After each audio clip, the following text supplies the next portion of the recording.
Hello guys, welcome to ఈ cinema. 2 hours 16 minutes run time ఉన్న romantic horror thriller film అయిన love me if you dare మూవీని చూడటం జరిగింది. 2022లో రౌడీ బాయ్స్ తో దిల్ రాజు తమ్ముడు కొడుకుగా ఇంట్రడ్యూస్ అయిన ఆశిష్ రెడ్డి ఇప్పుడు ఈ లవ్ మీ సినిమాతో మన ముందుకు వచ్చాడు. ఇక ఈ సినిమాలో బేబీ ఫేమ్ వైష్ణవి చైతన్య, ఈ నగరానికి ఏమైంది ఫేమ్ సిమ్రాన్ చౌదరి అండ్ విరూపాక్షతో ఫేమస్ అయిన రవికృష్ణ లీడ్ రోల్స్ లో చేశారు. ఇంకా లేట్ చేయకుండా ముందుగా ఈ సినిమా ఎలా ఉందో తెలుసుకునే ముందు ఒకసారి బేసిక్ ప్లాట్ ఏంటో చూద్దాం. ట్రైలర్ లో చూపించినట్టు మన హీరో అండ్ బ్రదర్ గా చేసిన రవికృష్ణ ఇద్దరు యూట్యూబర్స్ దయ్యాలు లేవు అని ప్రూవ్ చేస్తూ ఉంటారు. వైష్ణవి చైతన్య ఒక దయ్యం గురించి చెప్తే ఆ దయ్యాన్ని ఎలాగైనా లవ్ లో పడేయాలని ఒక పాడుపడ్డ అపార్ట్మెంట్ కి వెళ్తాడు మన హీరో. వెళ్ళాక ఏమన్నా ఇబ్బందులు ఎదురయ్యాయా, అసలు ఏమైంది అండ్ లాస్ట్ కి ఏం జరిగింది అనేదే స్టోరీ. అదంతా కాదు, ఇంతకీ సినిమా ఎలా ఉంది అంటే జనరల్ గా హారర్ థ్రిల్లర్ మూవీస్ కి background music, sound mixing, cinematography చాలా ఇంపార్టెంట్. ఇందులో Keeravani background score and PC Sreeram cinematography బాగున్నాయి. సినిమాకి మేజర్ ప్లస్ అని చెప్పొచ్చు. కానీ ఇక్కడ ప్రాబ్లం ఏంటంటే స్టోరీ కొత్తగా అనిపించిన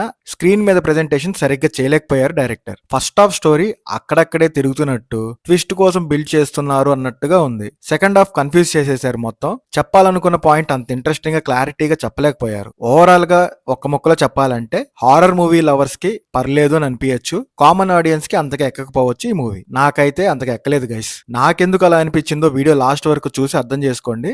ఎక్కడ ఏది రివీల్ అయితే చేయలేదు. బై ద వే, మీకు ఈ వీడియో నచ్చితే లైక్ చేయడం, మన ఛానల్ ని సబ్స్క్రైబ్ చేసుకోవడం మర్చిపోకండి గైస్. ఇక ముందుగా సినిమాలో పాజిటివ్స్ మాట్లాడుకోవాలంటే వైష్ణవి చైతన్య పర్ఫార్మెన్స్ బాగుంది. సినిమాకి మేజర్ ప్లస్ అని చెప్పొచ్చు. కాకపోతే నెక్స్ట్ మూవీస్ లో తన క్యారెక్టరైజేషన్ ఖచ్చితంగా మార్చాలి, లేకపోతే ఇబ్బందే. ఇక ఆశిష్ పర్ఫార్మెన్స్ పర్లేదు అండ్ రవికృష్ణ తన క్యారెక్టర్ తగ్గట్టుగా చేశాడు. ఆల్రెడీ చెప్పినట్టుగా Keeravani BGM and PC Sreeram cinematography బాగున్నాయి. సఖీ, ఖుషి, ఇష్క్ లాంటి సినిమాలకి సినిమాటోగ్రఫర్ గా చేసిన పిసి శ్రీరామ్ 68 ఏళ్ల వయసులో కూడా ఇలా తీశారంటే గ్రేట్. ఇంకా ఇలాంటి సినిమాలకి ఆర్ట్ వర్క్ చాలా ఇంపార్టెంట్. మహానటి లాంటి సినిమాకి ఆర్ట్ డైరెక్టర్ గా చేసిన అవినాష్ కోల్లా ఈ సినిమా కూడా ఆర్ట్ డైరెక్టర్. ఆర్ట్ వర్క్ బాగుంది. ఇంకా ప్రొడక్షన్ వాల్యూస్ కూడా బాగున్నాయి. ఇక నెగిటివ్స్ అంటారా, స్టోరీ ఆన్ పేపర్ కొత్తగా ఉన్నా సరిగ్గా ప్రెజెంట్ చేయలేక కన్ఫ్యూజ్ చేసేసారు. మూవీకి డిస్కనెక్ట్ అయిపోతాం. కొన్ని సీన్స్ కోసం కొన్ని సీన్స్ ని సాగదీశారని అనిపించింది. క్లైమాక్స్ ప్రాపర్ జస్టిఫికేషన్ ఇవ్వలేకపోయారు. హారర్ అండ్ కామెడీ సరిగ్గా బ్లెండ్ అవ్వలేదు అనిపించింది. హారర్ కన్నా లవ్ డామినేట్ అయ్యి స్టోరీ కన్ఫ్యూజ్ చేసి నన్ను మూవీకి డిస్కనెక్ట్ అయ్యేలా చేసింది. ఒక మంచి ఛాన్స్ అయితే మిస్ చేసుకున్నారు డైరెక్టర్ అరుణ్. సరే, ఇవన్నీ పక్కన పెడితే ఓవరాల్ గా ఒక్క ముక్కలో మళ్ళీ చెప్పాలంటే